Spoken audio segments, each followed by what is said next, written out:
Thiruthuraipoondi வேலாட்டா works நம்மள்ட்ட வந்த வண்டி பார்த்தீங்கன்னா இன்றைக்கி பல்சர் 180 இன்ஜின் ஒர்க்கு பார்க்கணும். புகை அதிகமாக வரும் இதில். ஓகேங்க, இந்த வண்டியில் புகை எந்த அளவுக்கு வருதுன்னு பாருங்கள். நல்லா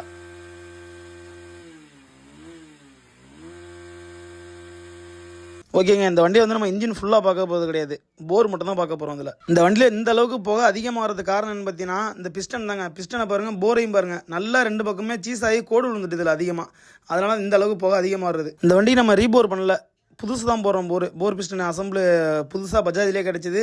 அதெல்லாம் புதுசாக போகிறோம், எந்த பிரச்சனையும் வராது, நல்லாயிருக்கும். ரீபோர் பண்ணி போகிறதுக்கும் புதுசு மாட்டுறதுக்கும் நிறைய வித்தியாசம் இருக்குங்க. இப்போ ரீபோர் பண்ணிங்கன்னா வெரைட்டி ஓட்டக்கூடாது, 3 பேர் வச்சு போகக்கூடாது, அது மாதிரி சொல்லுவாங்க. அதுமாதிரி கொஞ்ச நாள் ஓட விட்டதுக்கப்புறம் செட் ஆகும் அப்படிம்பாங்க. அதெல்லாம் இதில் தேவையில்லை. புதுசு போட்டோம்னா எந்த ஒரு பிரச்சனையும் இல்லை. கஸ்டமர் நமக்கும் எந்த பிரச்சனையும் வராது. நீங்கள் எப்படி வேணாலும் ஓட்டலாம் அப்படின்னு சொல்லிடலாம். நம்ம வெரைட்டி ஓட்டுறதுக்கோ இல்லை ஓட விடணும் அந்த மாதிரிலாம் எதுவுமே தேவையில்லை.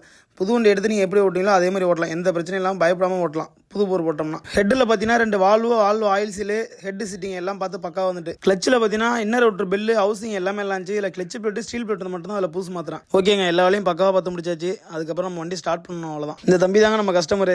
இவர் எந்த ஊர்னு பார்த்தீங்கன்னா நாகப்பட்டினம். அங்கேருந்து நம்மள்ட்ட வந்து கொடுத்துருக்காப்ல.